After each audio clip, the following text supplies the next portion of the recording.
Welcome to exclusive field report. గత ప్రభుత్వ హయాంలో జరిగిన అనేక కుంభకోణాలు వరుసగా బయటపడుతున్నాయి. ఒక్కో జిల్లాలో ఒక్కో రకమైన కుంభకోణం బయటపడింది. అయితే వైసీపీ హయాంలో జరిగిన అవకతవకలు, అక్రమాలేంటి, ఏ జిల్లాల్లో ఏ కుంభకోణాలు జరిగాయి, అసలు ఈ కుంభకోణాల వెనక ఎవరున్నారు, ఈ కుంభకోణాలపై ప్రభుత్వం ఏ విధంగా చర్యలు తీసుకుంటుంది, ఆయా జిల్లాల్లో గ్రౌండ్ రియాలిటీ ఏంటో మా ప్రైమ్ 9 రిపోర్టర్స్ ఎక్స్క్లూజివ్గా ఫీల్డ్ రిపోర్ట్తో అందిస్తారు. ఫస్ట్గా గుంటూరు జిల్లాలో ఏ విధంగా ఉంది అనే దాని గురించి తెలుసుకుందాం. వైసీపీ నేతలు పెద్ద ఎత్తున అవినీతికి పాల్పడ్డారు.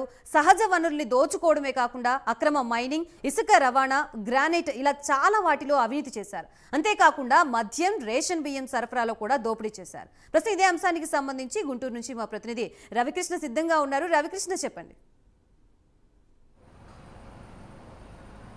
గాయత్రి, ఏదైతే గత ప్రభుత్వం అయితే మాత్రం పెద్ద ఎత్తున అవినీతికి పాల్పడిందని చెప్పుకోవాలి. ప్రధానంగా కూడా లోకల్ నాయకులు ఎవరైతే ఉన్నారో లోకల్ నాయకులతో కలిసి ఈ ఎమ్మెల్యేలు, స్థానికంగా ఉన్నటువంటి ఎమ్మెల్యేలు ఎవరైతే ఉన్నారో ఎమ్మెల్యేలు మాత్రం సహజ వనరుల్ని దోచేస్తూనే అక్కడ ఉన్నటువంటి భూములను కూడా కబ్జా చేసేటువంటి పరిస్థితి అయితే ప్రస్తుతం అక్కడైతే ఆ విధమైనటువంటి ఒక రకమైన భయానక వాతావరణం నెలకొంది.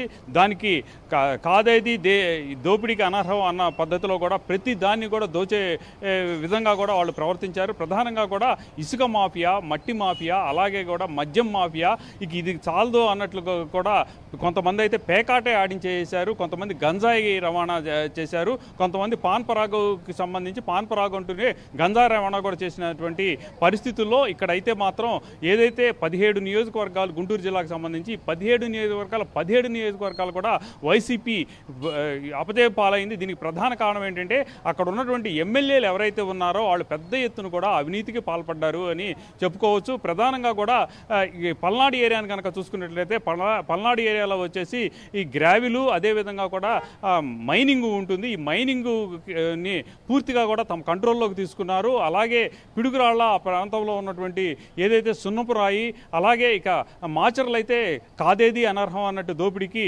అన్ని రకాలుగా కూడా దోపిడీకి తెరదీశారు. ఒక పక్కన అక్కడ ఉన్నటువంటి భూములను ఆక్రమించుకోవడం, మరో పక్కన ఏమన్నా అక్కడ ఉన్నటువంటి ఏదైతే గ్రానైట్ ఉందో ఆ గ్రానైట్కి సంబంధించి గ్రానైట్ను కూడా వాళ్ళైతే మాత్రం వాటిని కూడా అక్రమ రవాణా చేయటం.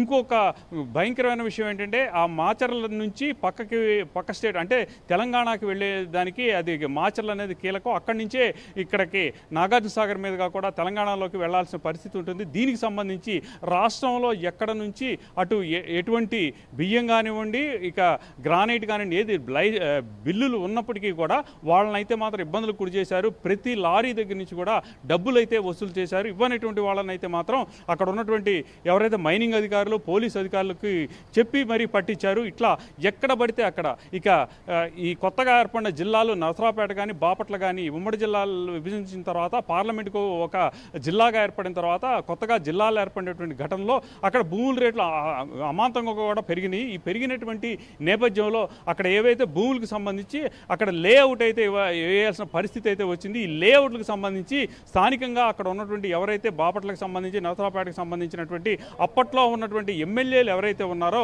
వీళ్ళు పెద్ద ఎత్తున కూడా ఈ లేఅవుట్కి, దాని క్లియరెన్స్కి మాత్రం ఎకరానికి 5 లక్షల నుంచి 10 లక్షలు కూడా, అంటే ఆ భూమి వాల్యూని బట్టి అక్కడ ఉన్నటువంటి మార్కెట్ని బట్టి కూడా డబ్బులు వసూలు చేశారు.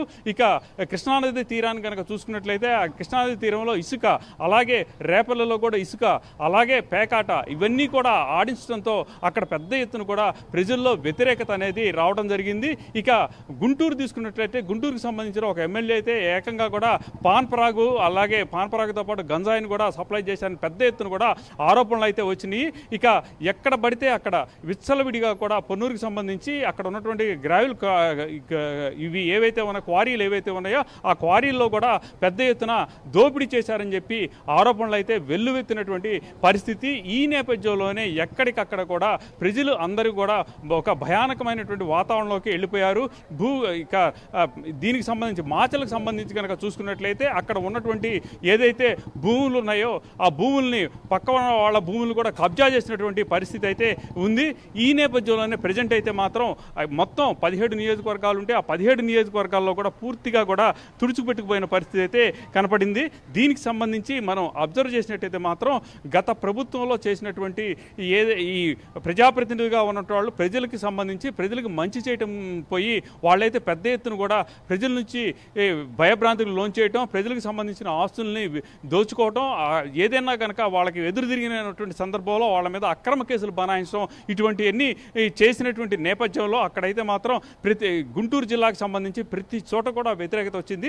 ప్రతి చోట కూడా అంటే గతంలో ఒక 2000 మెజార్టీ రావడమే కష్టం అనుకున్నటువంటి తరుణంలో అక్కడ ప్రతి చోట మినిమం 30,000 పైన కూడా మెజార్టీ వచ్చింది. దీన్ని బట్టి వైసీపీకి సంబంధించి వైసీపీ నాయకులంటే, స్థానికంగా ఉన్నటువంటి నాయకులంటే ఎంత వ్యతిరేకత ప్రజల్లో వచ్చిందో అర్థం చేసుకునేవాల్సిన పరిస్థితి అయితే ఉంటుంది. ప్రధానంగా గుంటూరు జిల్లాలో కనుక ఈ వైసీపీ నాయకులు చేసినటువంటి ఏదైతే ఈ కార్యక్రమాలు ఉన్నాయో ఇవి మొత్తం కూడా వైసీపీ పార్టీకి మాత్రం పెద్ద గుదిబండగా మారాయి. పార్టీనే మనుగడ లేనటువంటి పరిస్థితుల్లో పార్టీ ఎవరున్నారు, పార్టీకి సంబంధించి నాయకులందరూ కూడా ప్రజెంట్ అయితే మాత్రం ఎక్కడికి అక్కడ వాళ్ళైతే మాత్రం జంప్ అయిపోయిన పరిస్థితి ఉంది. స్థానికంగా ఉన్నటువంటి ఎమ్మెల్యేలు, గతంలో ఉన్నటువంటి ఎమ్మెల్యేలు ఎవరైనా ఉన్నారో మాజీలు అయిన తర్వాత వాళ్ళ కాన్స్టిట్యున్సీకి రావడానికే భయపడుతున్నటువంటి పరిస్థితి.